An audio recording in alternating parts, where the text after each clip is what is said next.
aš manau, kad, kaip kalbėjom laidos pradžiai, kad komanda ir vedantys žaidėjai turi padėti treneriam, kad ir šiek tiek komandai sunkiau. Tai tos pagalbos trūko šiai dienai iš, sakyčiau, visos komandos ir ypatingai iš labiausiai patyrusių ar užsieniečių.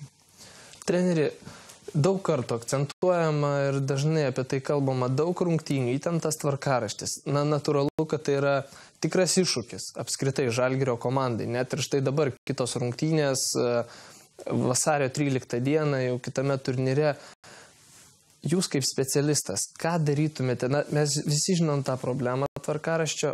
Ar reikia aukoti kažkurias rungtynės? Ar kaip treneriai turėtų elgtis, kad uždegtų tą komandą lemiamoms kovoms, tarkim, svarbesnėms, kurios yra, tarkim, Eurolygoje? Nu, matot, treneris negali pasakyti, kad šitas varžybas praleiskit, nesistengkite, o jau kitas susikaupkite. Taip susiformuoja įgūdį žaidėjams. Svarbios rungtynės, nesvarbios rungtynės. Treneris reikalauja, kad žaidėjai nusiteiktų kiekvienam rungtynėm. Tada atsiranda kovingumas, profesionalumas. Ir aš manau, kad prieš prasidedant sezonui treneris skaičiuoja, kiek varžybų komanda sužais. Nereikia skaičiuoti, kad nepateksim atkrentamasias, maksimumą varžybų, kiek sužaisim. Ir jeigu planuojama sužaist 70-80 varžybų per sezoną, tai turi būti 14 žaidėjų mažiausia komandoje ir iš tų 14 12 žaidžiančių. 2 gali būti jauni, kurie patobulės. Jeigu nėra tiek žaidėjų, tai traumos, ligos, įtemptas sezonas ir žaidėjų, sakykime, meistriškumo stoka atskirose rungtynėse priveda prie to, kad komanda pralaimi. Ir treneris šiuo atveju nekaltas yra, kadangi jį įtraukė varžybų skaičius ir suplanuotas didelis varžybų krūvis įtraukia trenerį. Tu vidury sezono tau negali pasakyti, mes jau nežaisim arba praleidžiam tas varžybas. Aš galvoju, kad treneris turi turėti atsakomybės ir drąsos prieš eidamas į klubą ir žinodamas, kiek varžybų laukia, dėrėti su savininkais, dėrėti su generaliniu vadybininku, komandos sudėtis, gal nedalyvavom vienam turnyre, nes aš galvoju, kad tai yra per sunku komandai. Kitos 2 rungtynės Eurolygoje Žalgirio laukia jau namuose.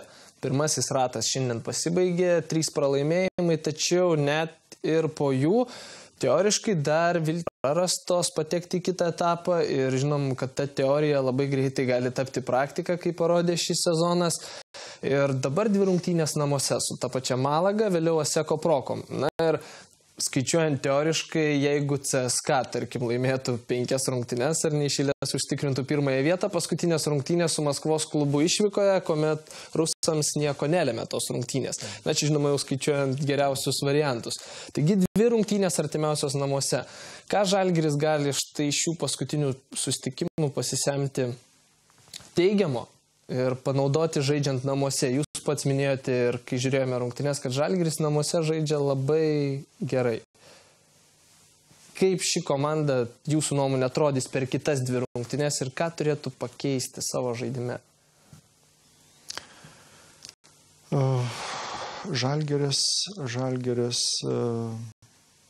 yra sužaidęs šį sezoną gražių varžybų ir turi gerų žaidėjų ir klubas profesionalus yra ir kad ir žaistos rungtynės, sakykime, kad ir Lenkijoje, nu, kiek, aišku, nelabai sekėsi Lenkijoje, pasakykime taip, bet Eurolygoje namuose žaidžiant, aš manau, kad galima įveikti ir Lenkų klubą, ir Unikachą, tai jau būtų 2 pergalės. O tada važiuojant žaisti į Maskvą, kur CSKA jau būtų aišku, kad jie išeina toliau.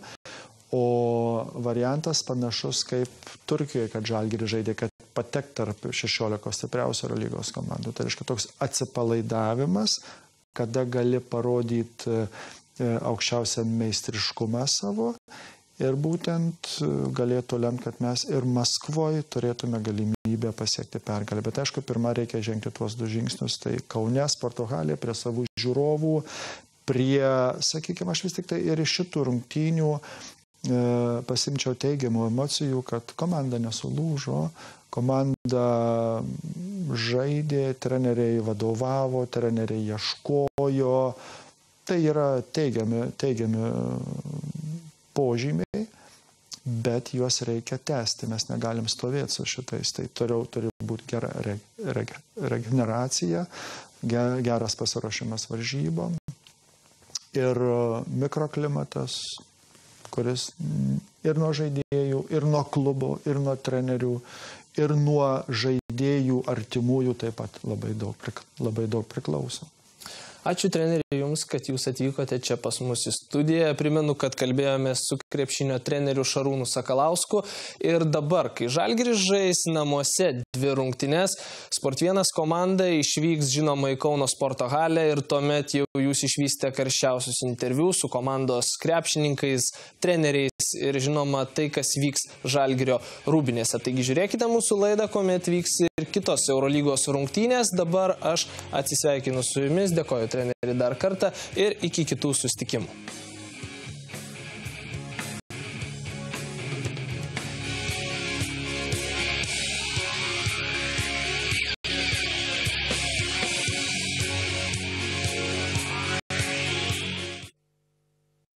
Kad Žalgiris laimėtų. Ūkio bankas.